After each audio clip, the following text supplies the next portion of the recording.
This is my client, Byron. Baron. I'm pretty sure his name is Byron, but I don't know.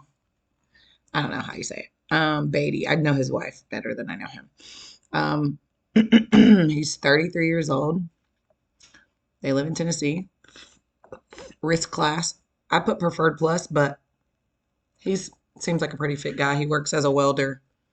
Not nothing too extraneous. He looks like he weighs 180 pounds. He's a little guy. So yeah, and then I left everything else alone. Substandard table rating, all that. Policy design, I set to guideline increasing. Solve was specify all. The face amount was 380,000. Um, yeah, that's just what I put. This is me just guessing. They make about $38,000 a year. I haven't gotten that answer yet. So, um, and I'm also guessing they can only save about $150 a month. Now, they might be able to save more. I just don't know. Depending on what he's putting in that 401k, I'm positive I can talk him into switching that amount, that percentage into this. So, then the premium mode, I put to monthly because if you don't, it'll screw something up later. Um, and then let's go down to plan periodic premiums. So the first premium from year one to year two, I set $150. And then on year three, I raised it up at $250 because I saw the trend of that happening in several of the conversations that I watched.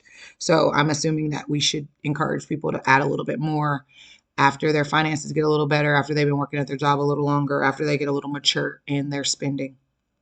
And then on year five, we'll set it at 350 and then we'll leave it at 350 until they're 65 or he's 65 years old.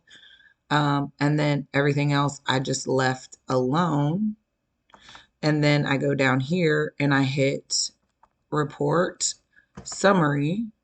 And here goes the illustration that I got. So, specified amount 380,000, interest 3.50, global index 7.10%. Well, you guys can read targeted premium, yada yada yada, required premium, all this jazz. So right now, 34, there's going to be no cash surrender value in the account, and the policy is about $755. And then the premium for the year is 1950, right? I hope I'm saying that right. And then the death benefit is about 380,000. Now, that is the key for them right now. Later, I'm positive they would want it to be more for the death benefit, and I'm sure they would like to see the cash surrender value be higher in the beginning, but you got to do what you can do with what you got. So not until year 6 do you start to see cash surrender in the account. So let's say your teenage daughters want to get a new car, you can take $2,000 out of that money, and then you have $100 a month going back into your account. You pay your car payment to this account. So that's just kind of what I'm describing it as. Then if you look down here, you go a little bit further. By the age of 50, let's just say 50, you guys have been in your house for 10 years or 11 years, whatever, I don't know, I'm guessing. And then you want to move and sell your home and then, maybe do some remodels. You could take about 30 to 40,000 out of this 72,000. So you're got a little cash surrender value. And then you have that death benefit of 452, which gives your wife about $45,000 a year to live on for 10 years. So she could get a job and still make a nice little amount of money to cover their bills and stuff. So then you go down to your retirement age, which they both said they wanted to retire at 65. And then you look over here and the policy value now, cash surrender value at 65 is 255,000.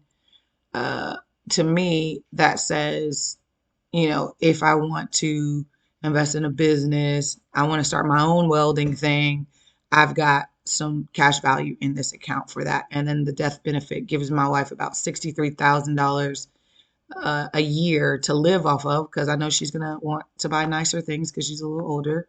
My mom's way older than 60, 65, so I know she's still up and running around.